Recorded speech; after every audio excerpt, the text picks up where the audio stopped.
Well, hey, everybody. Happy New Year. It is 2023. And I wanted to just talk to you about an important concept as we jump into the new year. And that is the idea of pivoting, how to get unstuck. It's really the season to take stock of the year before, dream about what's ahead, and realize maybe you're a bit off track in some areas. It's time to realize some seasons are over and new ones are about to begin.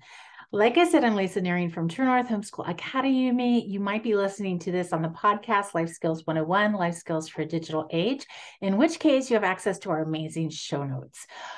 So glad that you're here, and I hope that you check out our classes. We've got spring classes beginning soon. Okay, it's time to pivot, right? Some seasons are just over, and it's no different in homeschooling. Homeschooling is actually really seasonal. What might have worked last year, last month, even last week, just might not work for now and for what is ahead. Homeschool mama, that is absolutely okay. I used to naively think that I would find the perfect curriculum and schedule, and we would stick with it forever. And in 30 years of homeschooling, we actually did hit some winning curriculum and activities that worked for all 5 of our kids. Alpha Phonics, MCT Maps, Memory Work, the Tyner series, Bible study. You get the idea, right? They worked for various learning styles, whether I was working or home full time. They did the job efficiently and well for all of our kids, those with ADD, the doubly gifted ones, the whole smash. But we also own some clunkers. We went through more math programs that I even care to count and learned to hold things loosely.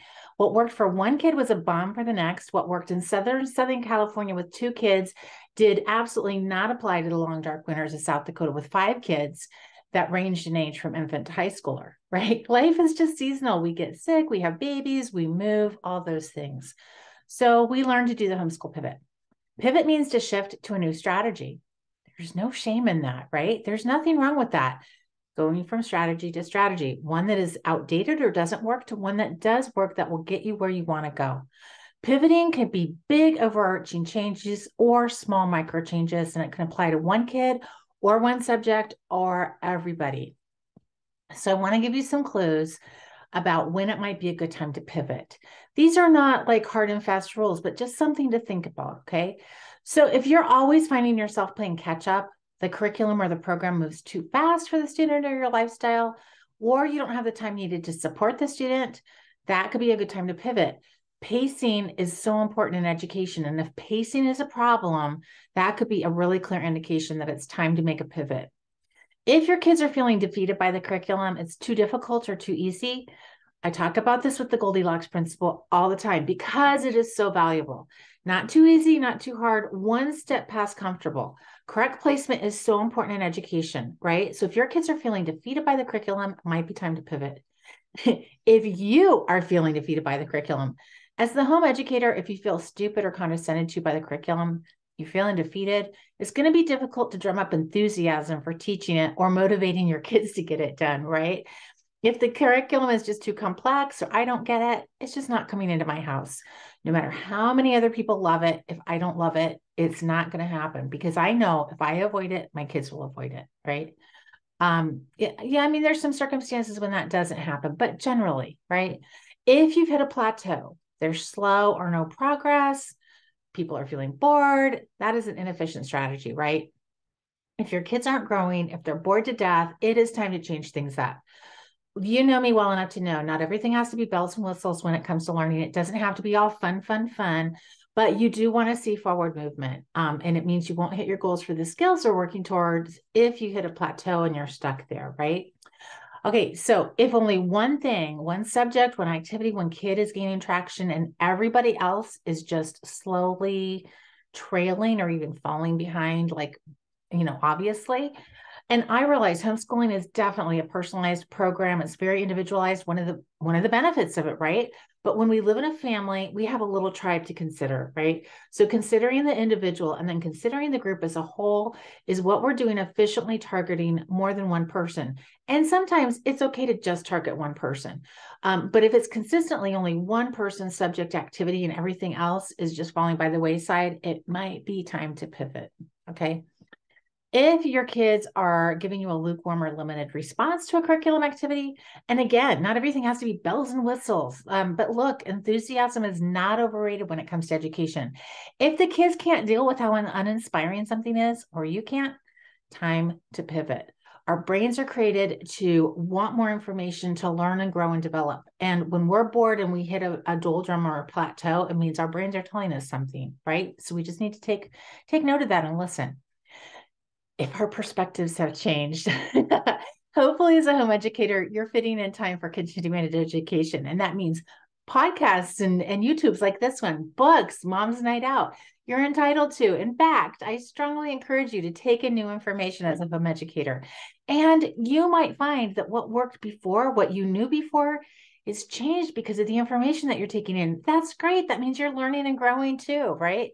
As an education maven, I've read copiously and continuously in the field of education for over 3 decades. You can bet I've changed my perspective on some things, and that is good. It means I'm growing and sharing the growth of the people I'm teaching and leading, and you should too. I've listed some resources for you in the show notes on the podcast, so check those out if you're not even sure where to start with some good books to read on education. If our kids' perspectives change, now look, they grow and develop. And as they grow and gain exposure to the world, and we provide opportunities for them to grow and change, their perspective is actually going to reflect that, right? I had a child who told people for years that they were going to be a cetacean biologist until I assigned them to write a research paper on the training, the job, and the benefits of being a cetacean biologist. They were a very outgoing social person. Cetacean biologists spend a lot of time in the ocean alone, listening to whales, and they decided based on that, along with some other things, that was not going to be a great benefit to them. And it changed their perspective. It changed what they wanted to study and how they spent their time. So they pivoted based on research that they had been given as part of their homework, as part of their homeschooling curriculum. Okay, you know when it's time to persevere, when it's time to quit, or at least you probably have a good pulse on that in your family. What's the difference between an obstacle and an impossibility? Can the problem be solved with more time, dedication, more supplies, or community? You might want to think about those things. And if the answer consistently is no, it might be time to pivot. My son switched from an award-winning math program that everybody raved about. It was quite expensive, but I got a discount because of a job I had. And I was so set for him to love it. We bought a lot of extra supplies for it, the whole smash. He literally couldn't keep up. It was going so fast for him. He tried, he really did try, but by the end of 2 months, he was ready to pull his hair out and it was painful to watch. We went back to our not on the top 10 tried and true list of homeschool math programs, and it was doable for him. It was a great pivot because he got through it. So it doesn't have to be award-winning if it works for you, right? It just has to work for you. So how does one pivot effectively? Well, in business, there's a saying that says, hire slow and fire fast. And it's the same with pivoting. Once you know it's time to do it, do it quickly. Why drag out the inevitable? Sometimes there's reasons to drag it out. You need time fillers, or you're moving or whatever. I mean, assess your situation, but if you know that you have to do it, just get it done. Pick a new goal that aligns with your overall mission.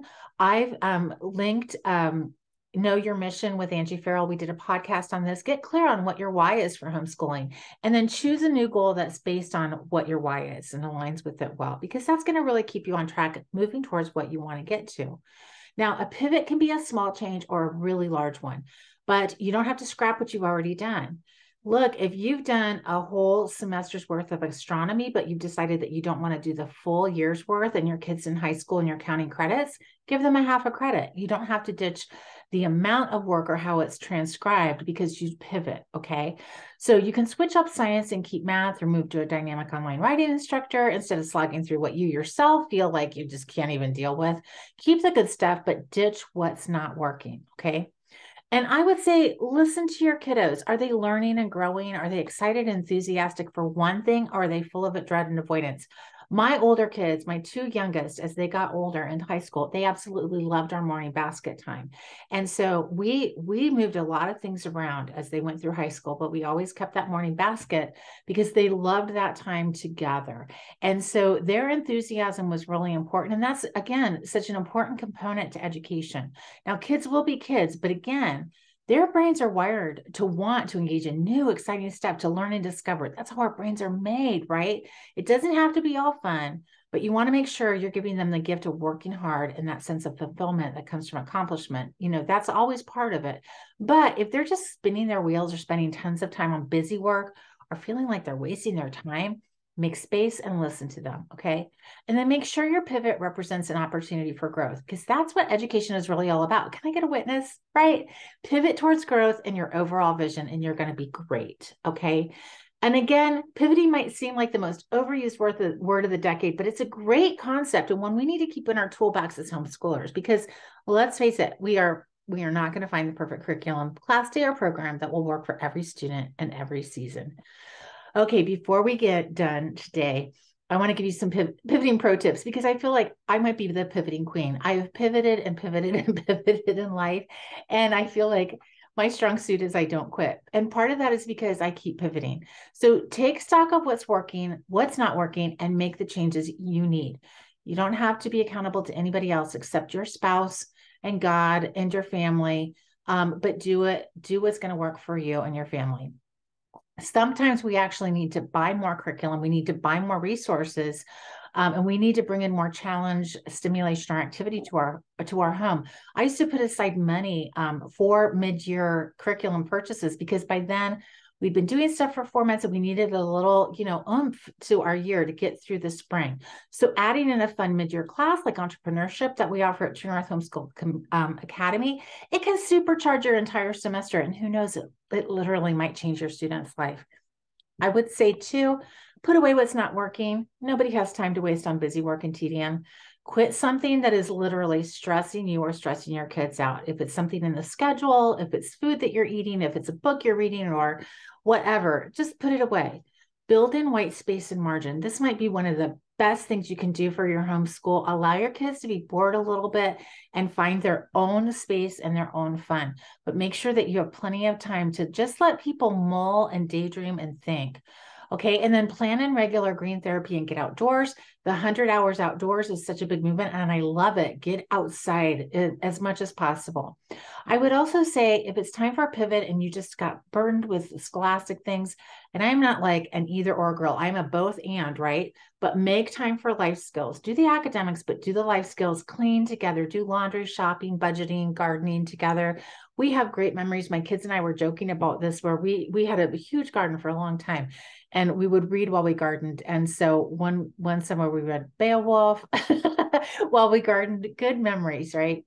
I would also say bring in an expert for additional learning and support, because look, having your kids learn biology or chemistry from a PhD in science like Dr. Moon, or a native fluent Spanish teacher like Senorita Quintana or Garcia, it can take school from ho-hum to Shazam, right?